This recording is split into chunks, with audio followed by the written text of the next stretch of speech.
Okay, recently I decided to get myself a nice juicer, but first of all, I wanted something very compact and I didn't want to spend a lot of money.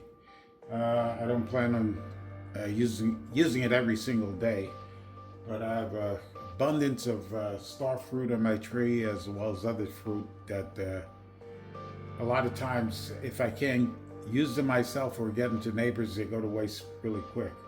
And so I figured I could juice a lot of that stuff and actually store it, in the refrigerator for later. Anyway, so I decided on this Magic Bullet after looking at quite a few reviews on YouTube. I got it on Amazon for less than 60 bucks, which is an unbelievable price for a juicer, especially when it has good ratings and people are, very happy with it. So let's just give it the quick unboxing, and maybe I'll make a separate video on the actual juicing process. Even though I have piles and piles of star fruit here, just waiting to be taken care of. Let's get you back over here. Okay, let's get this guy opened up. All right, first right up top, for delicious, inspiring, excuse me, for delicious inspiration and tasty recipes to make with your new Magic Bullet, scan the QR code. I try to avoid scanning any QR codes because there are some that can be hacked easily. I'm pretty sure with products like this, you don't have to worry about that, but I'm trying to establish a little routine here so I don't fall asleep one day on scanning QR codes. Okay, we got the user guide. I'll leave that out. We'll take another peek at that. These things are pretty much self-explanatory, but I don't want to end up destroying it, doing something wrong. Okay, how to register. Enter the serial number at nutribullet.com/register. Got a custom support number also. I will register it. Some time ago I never registered anything, but these days I register everything. And I've never had to actually call in for support on anything though. I've been very lucky that way. Okay. This here is the receiving cup for the juice. It's plastic. It's not super heavy duty plastic, but it's not weak. And let's open it and see. No flex point in it, so it's a solid cup. And it's clear. It actually looks like glass. Mouth opening here. I think that's probably just for air hole.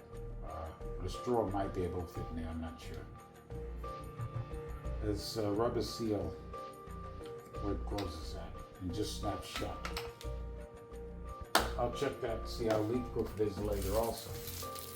And here we got our little toothbrush. I guess that's for cleaning the strainer. We'll put you there too. Excuse me. Okay, let's get this guy off the top.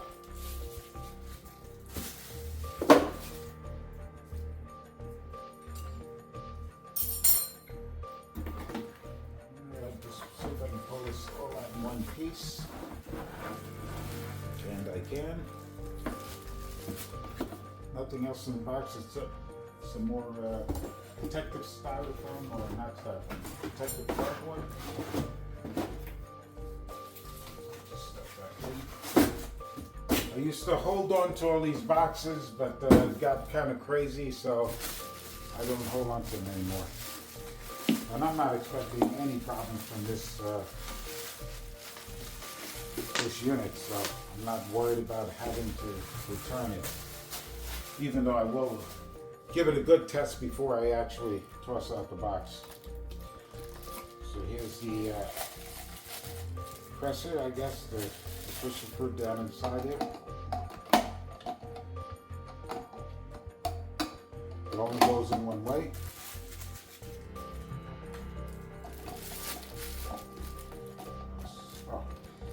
So obviously this is how you disconnect the top from the unit.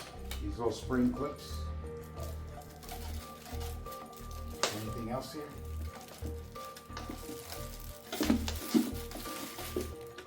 Alright, let's remove this guy. And this is the basket that catches the pulp.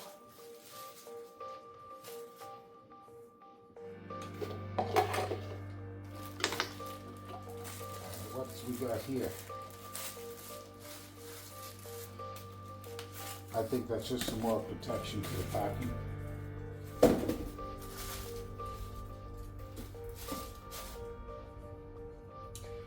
Alright, I see this doesn't just lift off. I see there are two arrows here that line up with each other, meaning that that's where it is when the lock's in place. So I'm pretty sure this will twist off one way or the other. No, it's a lift off, but it's still telling you exactly where you have to put it back onto. But it's a lift off, it's not a twist off.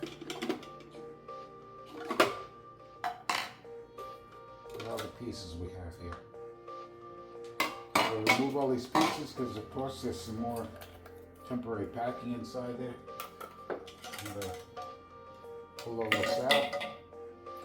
And I guess this is the strainer that's going to take the most cleaning here. Everything else seems like it'll be very easy to clean. Alright, so we toss this guy back in, and he has an arrow also. So it'll go back in one direction. Put this guy back in one direction also. And maybe we'll do one at a time. Put this guy back first. It has to be pressed into place. Put this guy back in, make sure the arrows are lined up.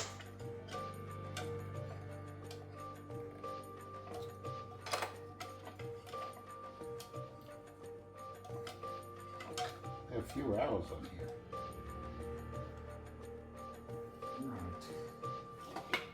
Alright, let's put this guy back on. Now of course, this stuff should be... Oh, let's put this over here up top. So, yeah, pretty much that's it when it comes to unboxing. I was going to do a quick press of some of the fruit, but of course we're going to have to wash this stuff before we actually use it. I'll tell you one thing, it has suction cups on the bottom here, so I was trying to like slide it around. It won't slide around. I guess that's for when the motor's running here, this thing don't jump around too much, but it locks in solidly there. You have to tip it to get it off. You can still hear that suction. How long it'll last, that's another story. And oops, let's see here. That's how the pulp catcher goes, and it just comes out here. And as I've seen, you're supposed to be able to just slip that there, and so the juice go directly in there. And when you have just a little bit of dripping at the end, you can turn this up. And it's not a valve of any sort whatsoever. It's just a matter of turning the outlet against gravity. Of course, if you have the juice up high, that's not going to work out for you. It's just for any residual dripping, obviously. And it feels like something that just slips right off. Yeah, it's just a rubber boot. So once again, that's how it will be. Turn nozzle to stop dripping. Surprised it actually has an arrow on here telling you to turn the nozzle that direction, which is ridiculous. It's just a rubber booty. What's that direction? Nah, either direction is the same. You can turn it any way you want and it'll be okay. All right. Anyway, so that's the unboxing. I'm gonna clean this thing up. I think most of the parts can go in the dishwasher, and I'll make a separate video to put it in use. Thanks for watching. I hope it helped for you.